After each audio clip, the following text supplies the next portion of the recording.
Yes, reka tugusuhuze twifurize ibihe byiza wowe udukurikira umunsi ku wundi ku rubuga rwacu rwa Rwanda Burundi update n'amakuru agezweho muri kano kanya. Turi tariki 22 z'ukwezi kwa 9 2025. Murabizi ko mu Rwanda harimo kuba shampiyona y'isi y'amagare. Rero hari amakuru atangaje cyane. Umugabo witwa Ambassadeur Olivier Nduhungirehe amagambo yabwiye umwe mu babirigi bashatse kuzamura ikirego ku Rwanda nyuma yuko rero iyi shampiyona y'isi y'amagare ibereye mu Rwanda.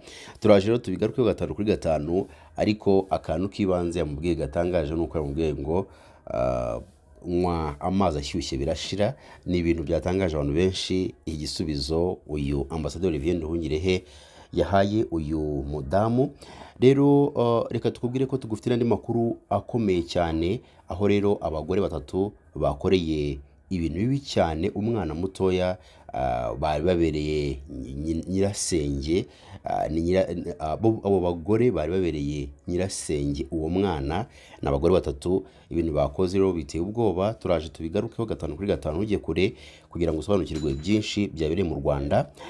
Minisitiri w'ububanyi n'amahanga Ambassadeur Olivier Nduhungirehe yasabye Depite Lydia Ngoyi kunywa amazi nk'uburyo bwamufasha gukemura ikibazo afitanye n'u Rwanda.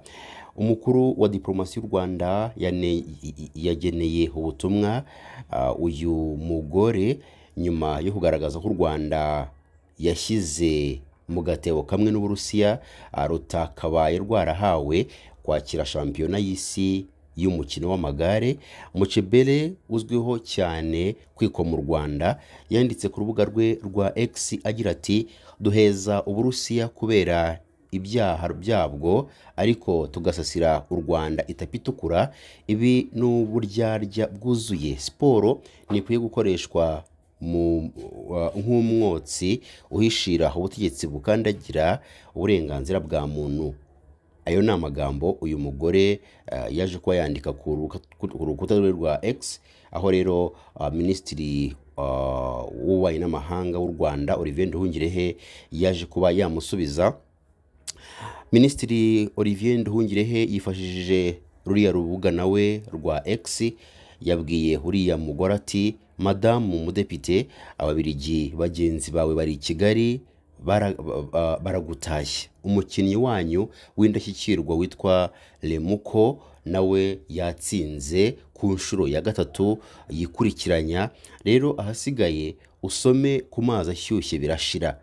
Depite Mucebere yikomye u Rwanda nyuma y'uko umunyamakuru Stingy ukorera televiziyo ya VRT iwabo mu Bubiligi nawe yarushinje kumwima uruhushya rwo kuzamo kugira ngo akurikirane shampiyona y'isi y'umukino w'amagare. Rero ku munsi wa tariki 21 Nzeri 2025 aribwo watangiye. Minisitiri Nduhungirehe aheruka gutangaza ko kuba uyu munyamakuru yarimwe uburenganzira bwo kuza mu Rwanda gukurikirana uyu mukino w'amagare bishingiye ku kuba atari yujuje ibyo abanyamakuru ba siporo basabwa. Ikindi mu byari bimuzanye hakaba harimo kuvuga nabi ubutegetsi bw'u Rwanda nk'uko nawe yabyemereye ubwo yaganiraga n'ibinyamakuru by'iwabo mu Bubiligi.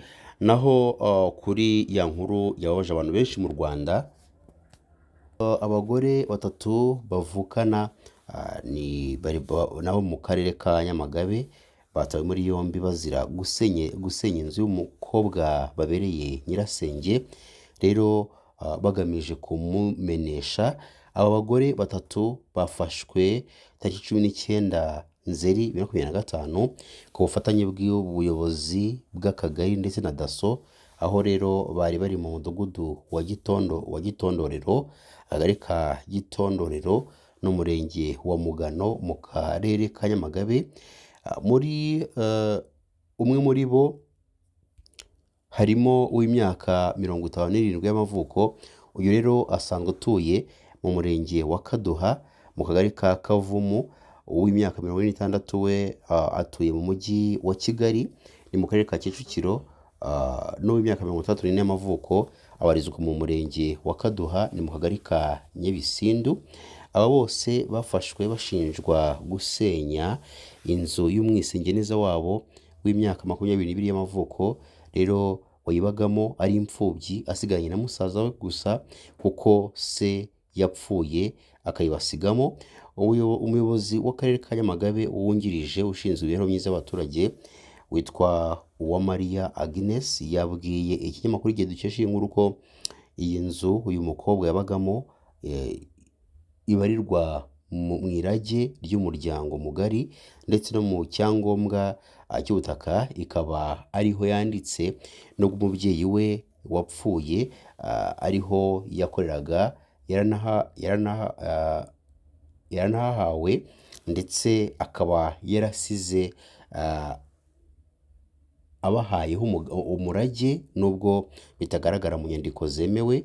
Visi Meya Uwamariya yakomeje avuga ko azi ko umuryango mugari utabyemeranyaho kandi mu buryo bw'amategeko bikaba nta handi bigaragara, ariko uwo mukobwa yagiriwe inama yo kujyana ikibazo cye mu butabera akagaragaza ibimenyetso byose afite bishimangira ko ari umubyeyi we wahamuhaye n'uburyo agomba kuhasigarana mu gihe umubyeyi we atakiriho, noneho akanandika cyangwa se akahandikwaho byemewe n'amategeko ndetse akabyandikwaho n'umuvandimwe we wa musore n'ubundi basigaranye.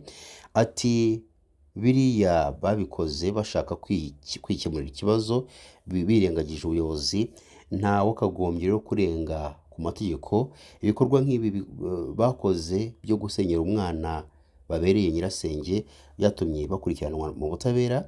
Ubu ngubu rero RIB iri kubakurikirana, umwana nawe ari guhumurizwa. Visi Meya Uwamariya yakomeje avuga ko ubuyobozi bugiye gukurikirana iki kibazo by'umwihariko kugira ngo gikemuke, asaba abaturage kwirinda amakimbirane no kwirinda gutakaza indangagaciro z'umuco nyarwanda aho gutatanya imbaraga, ahubwo bakwiye gusenya umugozi umwe birinda gushyamirana.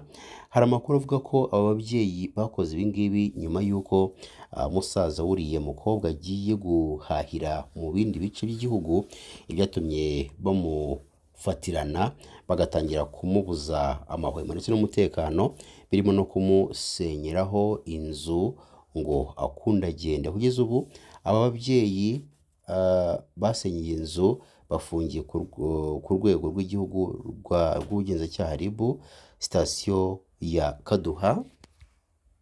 Naho ku yandi makuru twifuza kugezaho